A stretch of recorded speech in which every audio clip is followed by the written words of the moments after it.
Hello and welcome to episode 12 in a series that is exploring the Minecraft server world, HurleyAllCraft. This episode is all about scenic sites, so we'll just be hitting the rails. The eventual trip will take us from the Hurley residence down to Bell Creek's Scenic way. So it's just all about what we see on the trip and some of the places we visit getting there. Let me log into my server here and we will get underway. So I'm starting this episode from Hurley Station, which is just to the west of the spawn point. If you would like to know how to get to Hurley Station, just follow the instructions in episode 4, and it will get you up to this particular place. For this episode, we're actually going to head out to the west this time, which is the button on this side here. Unfortunately, we don't have these marked, so in the release you've got, it won't actually say which station. Brent Station is actually to the east of the Hurley residence. It's one that I've already demonstrated several times over. And up here to the north, I'm trying to remember what the name of the station is offhand.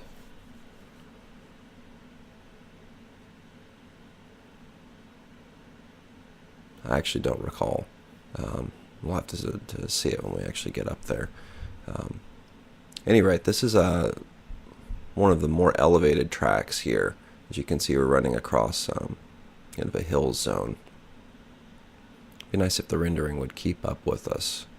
You would actually be able to enjoy a bit more of the scenery here.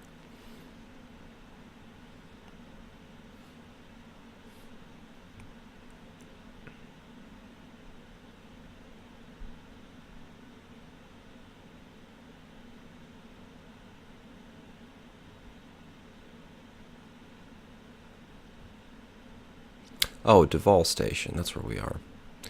Okay, so we're going to head into the jungle to a station called Genope Station. And so we're going to flip the switch this way. Now this is one of the lowest tracks in the world, and it was done because, well, it had to be done this way because the jungle itself is actually pretty difficult to run a track through. We've got kind of some high hills that this jungle's on as well. So here we go. There's a lot of switchbacks in this. Again, we're kind of following the stream here as we head in. In passing, you'll notice that there is like a split over there that will be worth adventuring into. Again, lots of switchbacks.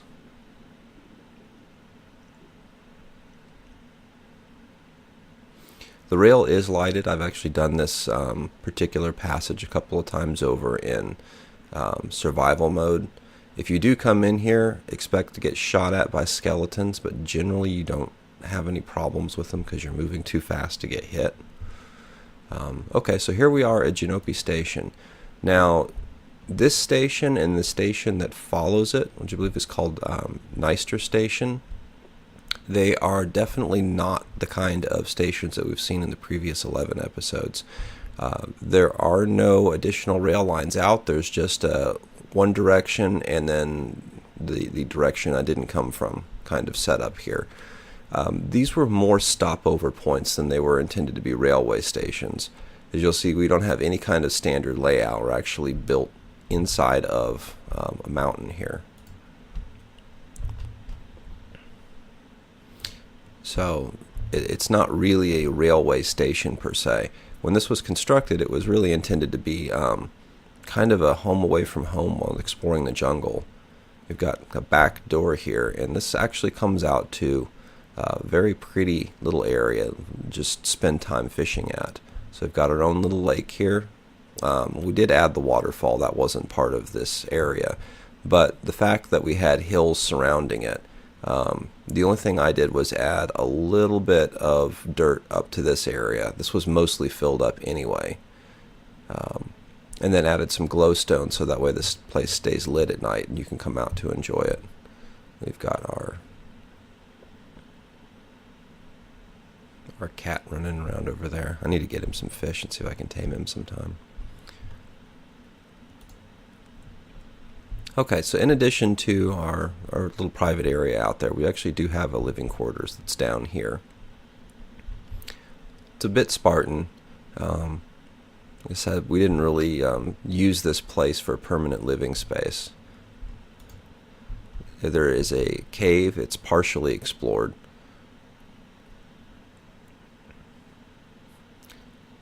There's actually one that's up there too if you ever wanted to drop into it. The upper one, I believe, was pretty small, so we actually tapped out what was in that and then continued digging down. You see we got some iron ore right there, and then this is the larger one. The torches don't go too far down it, so you can tell it's not fully explored.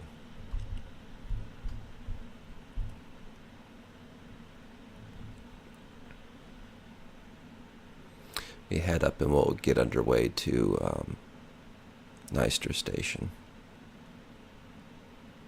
I'm hoping we can get through a chunk of this trip during the day so that way you can see things. It's not going to be quite as spectacular at night. Come on. Up. Up. And we're probably going to have to wait. Nope. Alright. Let's get underway. So this should be going to Neister Station. So we're actually going to travel underneath the mountain here. And we're still going to pop out in the jungle on the other side. There is a cave that I hit while building this. You'll see this up here. It wasn't very big. There is some of it down that way that could be explored if you'd like. So again, heading through the jungle here. Now, Neister Station's actually built in a rift. I'm going to mention that ahead of time because you really can't see it when we get into it. See, we're already there. Unless you caught it on the way down, this is the rift. And so if you'd like to explore it, there's actually a ladder, and we'll head down into it. It's the only rail station right now that's built in a rift. And you can see it goes off this way. It's not lit, it's not explored. So if you'd like to check it out, be my guest. It's going to require a bit of lighting though, so you can see your way around. Let me head back up.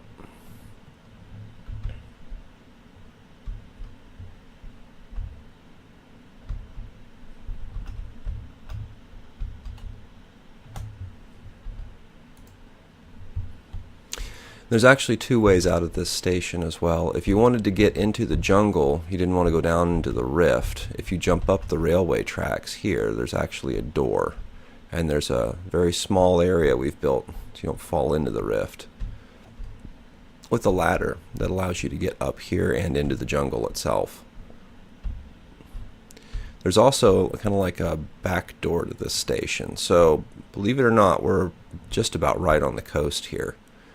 So if we come down here, and then we head up this, you'll wind up in kind of like a little way station point here, and here we are right on the coast. And this is the section of the rail line we're just about to head out on to get to Scenic Station.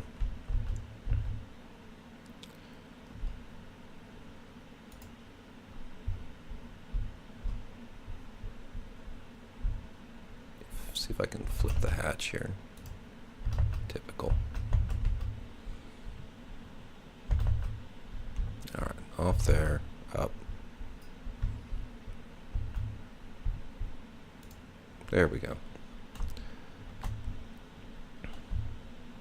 Alright, if I can get myself unhung, we'll get on our way.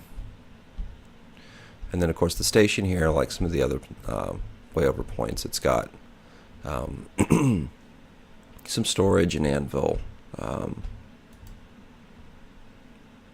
furnace. Okay, so here we go to Scenic Station. So again, coming out of there, and you'll see the place we were just standing on behind us. And Scenic Station's kind of across the ocean here.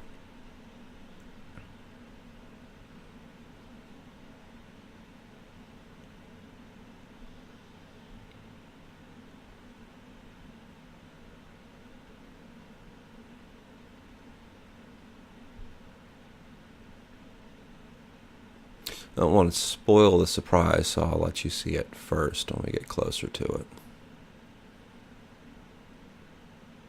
Hopefully it'll render so you can see it before we're in it. And then again, maybe not.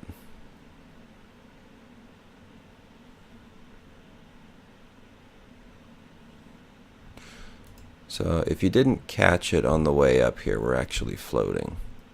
So this was a fairly large piece of floating land that I found in the Extreme Hills biome, and I went and I stuck a station on it. So we've kind of got a fenced-in area up here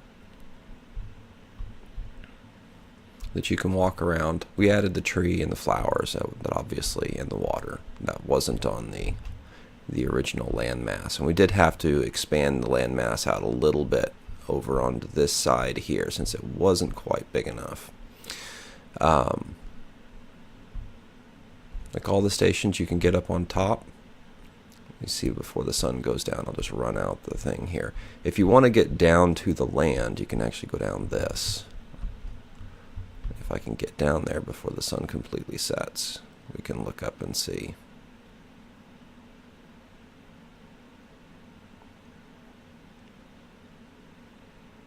So you're kind of off on your own. So there's the station just floating up there. And there is an observing area that I'll go to in just a second. But definitely not attached to the land at all.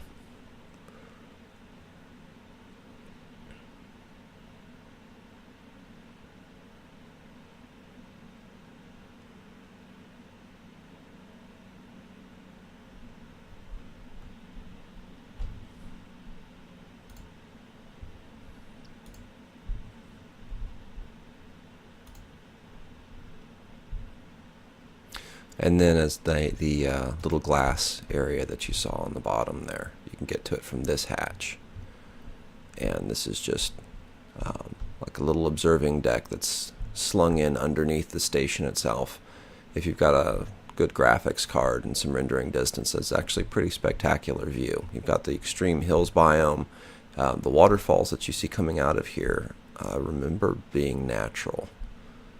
I don't think we added any of that. I'd have to generate with the world seed again, but I'm pretty sure we didn't. So the place itself originally was pretty spectacular. No, we added this water right here. That wasn't originally there.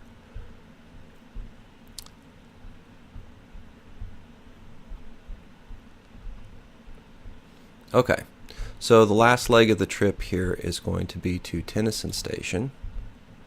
And if you'll recall, Tennyson Station is the station to the other side of Bell Creek City. So this is going to be the rail that you've seen in the pictures, and then probably earlier if you were following the episode through Bell Creek City itself, that goes over the city.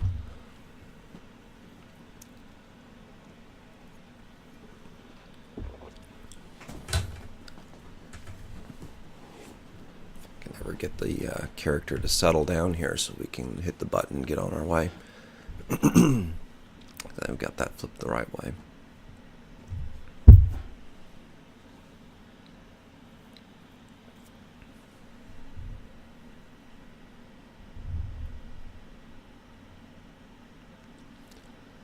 Come on. At least it was fortunate enough that the other two stations we visited, we were able to just sit down into the minecart and go. There we go. It does this, and I'm not sure why.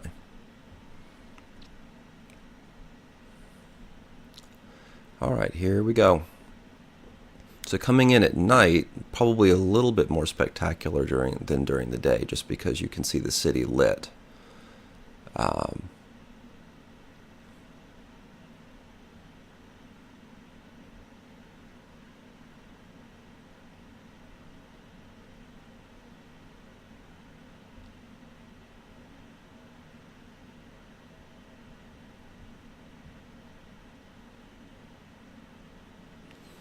And you can start to see it rendering over here to the right.